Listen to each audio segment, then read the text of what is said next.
So as I said, I've set aside an extra $20 a week right now, and I can do that by obviously narrowing down around and getting a lot of the produce and the things that we've preserved out of these two upright freezers and into the small one, is so that we can make room for our bulk purchase of meat, which is what we're now going to be discussing.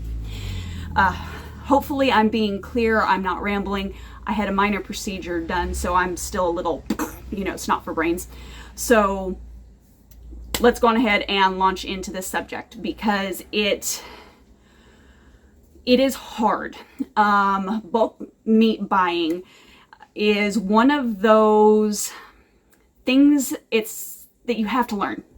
You have to learn how to do it, because it is a completely different way of purchasing meat.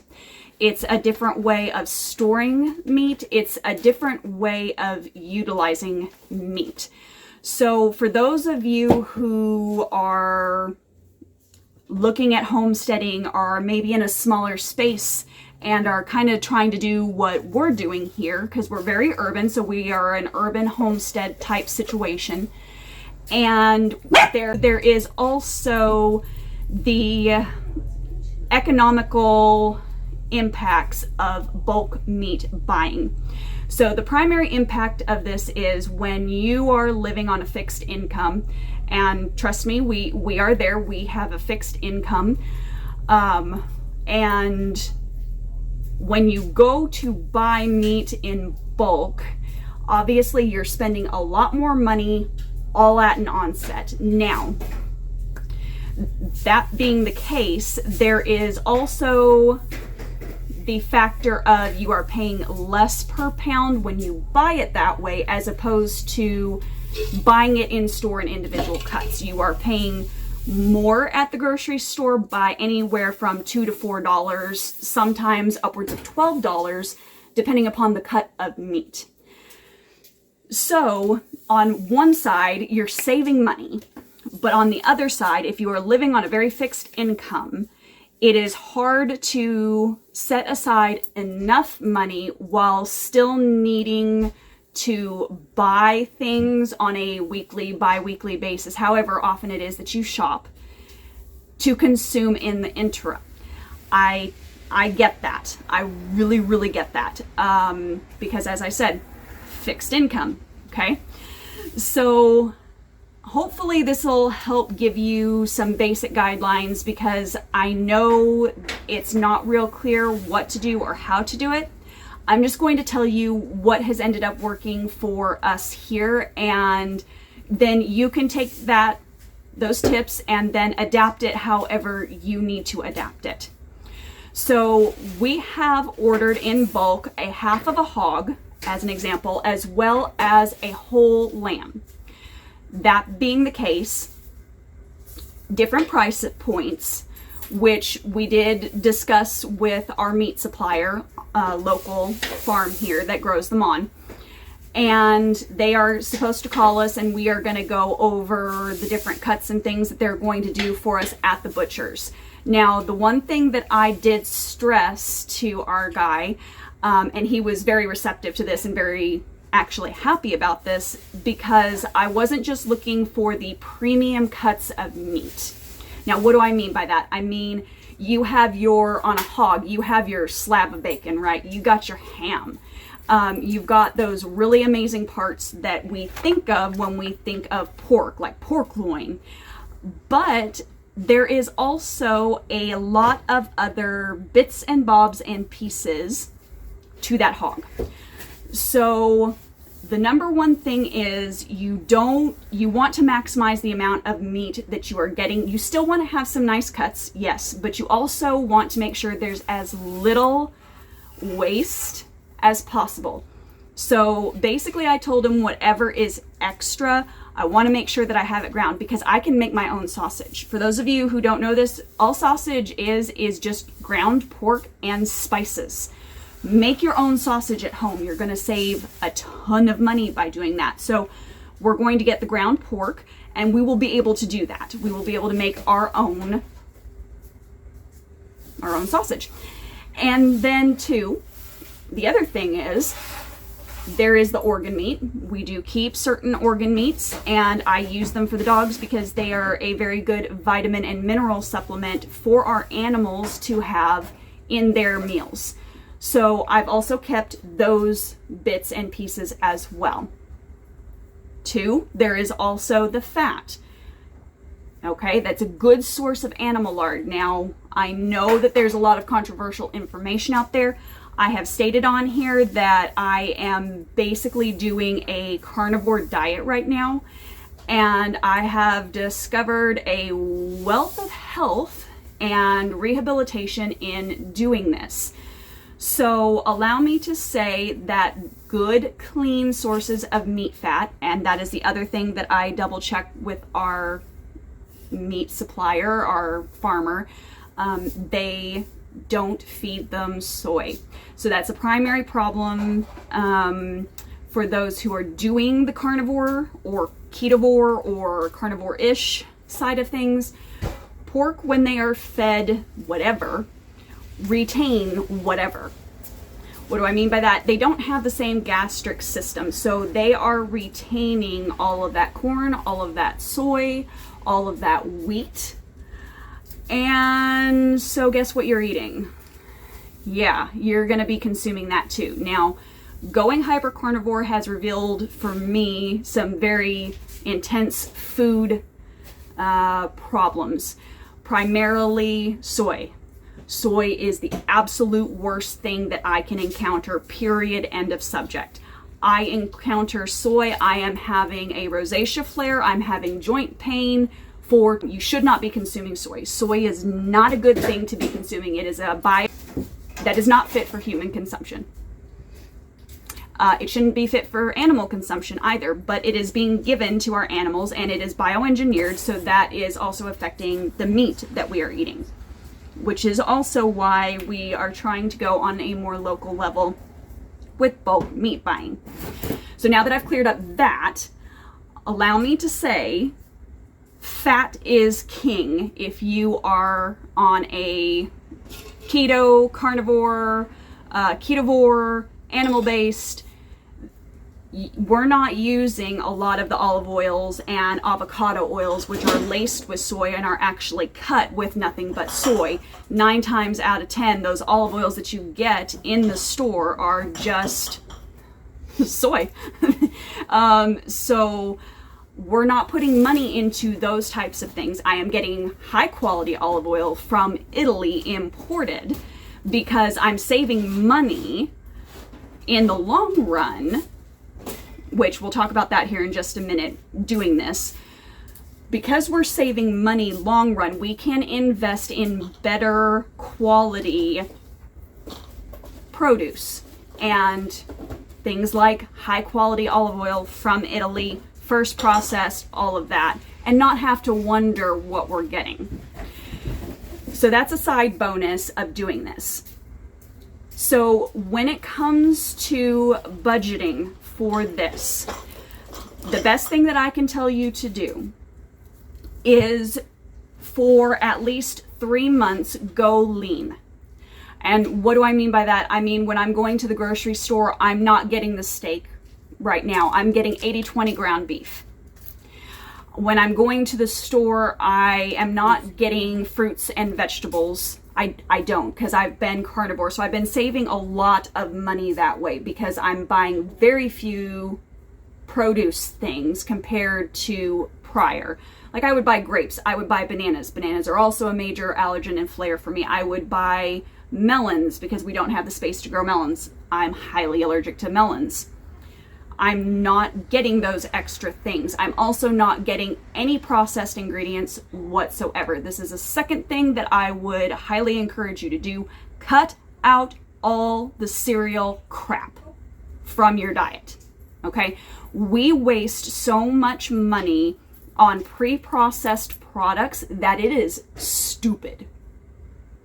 Even me, now being carnivore, I can even see how much I was putting financially into that pre-processed food, and it is stupid how much money I was spending on that.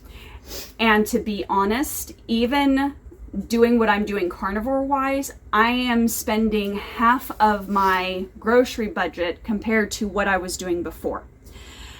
Now, when I am buying cheaper cuts right now because I am trying to set aside extra money into my savings for these meats that we are going to be getting in. So I am setting aside a minimum right now of $20 a week to help put towards that. And buying cheaper cuts such as ground beef, because ground beef is cheaper, 80-20, you're going to get the fat content that you need there. So you're not going to be short on that. You're going to get the protein level that you need as a carnivore with that. And that is primarily what I am eating as far as meat. I'm also eating some chicken because we had some chicken back stock in here. I don't eat a lot of chicken because I don't find it to be as nutrient dense for me physically. It doesn't give me everything my body needs to function as well. But I do supplement my diet with that just to give myself variety. Not every carnivore does that. You can find out all about that. I'll let all of the carnivore channels break it all down for you and you do your due diligence on that. I don't have a problem with eating a variety of proteins. I can't eat shellfish because I'm allergic to shellfish. It's one of my main allergies. So I would be eating shellfish as well, but that's not an option. I do have some friends and coworkers that I work with that they go fishing and they give me fresh local fish.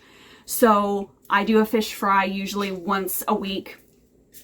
And I get my omega-3s and 6s and fatty acids and things from doing that. So also, if you are in an area such as we are, there are those who do hunt and who go out and kill the deer. If you've got friends who are very into that, $5 says you could probably, pay them for whatever tag they have to get or are required by their state to get you a deer, and you're going to be saving a lot of money and putting a lot of meat into your freezer. So that is also an option for you if you are looking for meat storage. So as I said, I've set aside an extra $20 a week right now, and I can do that by obviously narrowing down, not buying anything pre-processed, and I do mean anything, not buying anything pre-processed, and then also not buying really expensive cuts of meat. I'm able to keep my food budget around $75. $100. Yeah, $75, $100, kind of varies from week to week depending upon holidays because prices of meat go up around holidays. And meat sales. And then I shop the local meat sales at my grocery store. So I go on Thursday or Friday because our store does meat sales on Thursday, Friday, and Saturday. And I can buy a bulk log of beef, 80-20. Now, I know this isn't ideal. This is just what I am doing for now to be able to set aside money to get better meat down the line. Okay, so I guess my encouragement to you is do what is necessary now to get you to where you want to be. Take just those small steps to getting you to the thing that's going to make your life better and more sustainable. And then be willing to put in a little bit of extra effort, like what I'm going to be doing. We're going to be getting that lard from that hog. I'm going to be rendering lard. Okay? I know how to do that because we've talked soap on here. I've rendered tallow. You've probably seen me do that on some of my soap making videos. I'll try and attach a video here of me going through the whole process so you can see that. But those are valuable skills. It takes time, it takes effort, but it's going to save you money. So if you are looking to save money, you are going to spend time. Okay? So you're going to spend something. You've got to pick one or the other. And once you find your balance and what works for you that way, you'll find that doing this is not as challenging as you think. And the good news is that after we invest in these hogs and have this meat set aside in our freezer, that means I'm not going to be having to shop weekly, which means I'm going to be saving, say, that $75, or even if I only wanted to save $50 and give myself a $25 allowance, the price per pound the price per pound is cheaper. So even if I only set aside that $50, I can invest that towards other meat. Like I can go and get a half a cow, for instance, in a few months. So, you've got that balance there that ends up coming out in the long run. At the start is when it's going to be the hardest, and that's when you just have to tighten your belt down the most and do what you absolutely have to do. And like I said, it means cutting out all the crap. It means not buying the soda. It means not buying the cereal. It means not buying the flour and the sugar and the things that we really shouldn't be eating. All of that processed stuff that we know we shouldn't really be eating. It means removing that from your life. And honestly, I can tell you that the health benefits of doing that are astronomical. If you did nothing else, I would encourage you to at least start doing that, because I swear they might actually be trying to kill us through food. Well, we know they're chemicals that aren't good for us. It's chemicals, and that is not good for any body. In the, what point am I at? I'm at 9, I'll be at 9 months here this week. So at 9 months, I've been able to come off of 3 medications that I have been on for over a decade. Over a decade. And I've been able to come off of those medications. And for me, not being dependent on medications, not needing to take extra supplementation to make up for nutritional deficiencies, has also saved me hundreds of dollars. So all of the money that I would be putting into the amount of supplements that I was taking to counteract the effects of the prescriptions that I was paying for, that I was going to the doctor and paying the doctor to prescribe for me, has saved me hundreds of dollars. And that means that I can reinvest that money into good things like this. Things that are actually going to sustain me and take care of me and be of higher value to me in the long run. So, that's my basic, I guess, information and tips on how to start investing in yourself and your family in bulk meat. If you have any other detailed questions, drop them down below. I would be happy to answer them. I'm not sure what all you would need to be looking at. Obviously storage, and for us that's going to be freezing. For the most part, a lot of people are going to be freezing their meat. Now, I know that there are plenty of carnivores out there who are big proponents of eating only fresh meat that's been slaughtered, and I understand that. And if I had that ability, and if I lived in an area where I could get fresh meat weekly like that, I would do it. But I am not in that kind of an area to be able to do that. And I would hazard to guess that most of us aren't. So I feel as fresh as possible, and freezing it yourself is better. Yeah, is better than not getting the best. Do the best that you can where you are, and you will be surprised at where you end up.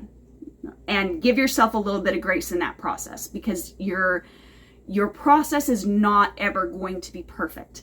And we're not going for perfection here. If there's one thing I want you to understand here, we are not going for perfection here. We are doing the best that we can with what we have, where we are at. And that is all that we need to worry about doing. Don't get hung up on all the other requirements that people are putting out there. Take the baby steps, because it's better that you take the baby steps than to not do any steps at all and stay stuck where you are. So drop me a comment if you've got any other questions on outlining things, and I will do my best to answer them. If I can't answer them real well, like via typing it out, I may do a sit down video with like a Q&A, especially if there's a lot of questions on this. I may just do a Q&A video. So if you would like to know more on that, drop all of those questions down below, and I will do that as well. But if not, I will try and answer as directly as I can, because sometimes it's hard to communicate like on a text on YouTube. At least for me, sometimes it's hard to explain as well that way versus verbally. But that is our basic outline. Now, you also saw that we were kind of arranging things in our freezer. One of the other tricks that we have come up with is Azure Standard. So if you don't know about Azure Standard, I will drop a link down below for you to check out Azure Standard. I highly recommend Azure Standard because you can get organic bulk produce at a fraction of what you can get it in the store. And it's really good quality. I have had great experiences with the company. I've only had an issue with something not arriving one time, and getting through to the customer care department was like Johnny on the spot, no problems. Refunded the money and boop, done. Whole 9 yards. Really great, really great company to check out. I will also try and put a link to our Azure Standard pickup video that I did here on the channel as well, if you are interested in more about that. I kind of walk through what Azure Standard looks like and what we do. But even that, we still only get a few things through there, and it's mostly bulk. So just so you know, when you are ordering on there, if there's only 2 of you or 3 of you in a household, you might want to go in with some friends or family members so that you can divide up the order between all of you and make it more manageable. That is also a really great tip and way to do Azure Standard, because yeah, like 40 pounds of mangoes. What do you do with 40 pounds of mangoes for 2 people? That's a lot of mango processing. That's all I'm going to say. So that's a lot of mangoes for 1 person. But you can do the same in getting half a hog. Yeah, or same in half a hog. Quarter of a beef.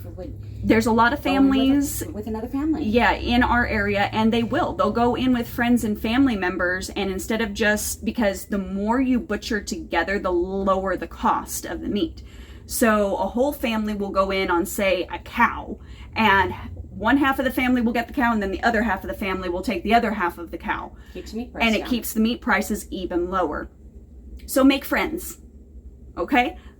That's what we're about, making community. We're building a community here, and we're encouraging you to make community and resources where you are, because that's going to give you more bang for your buck. And you know what? We need more community.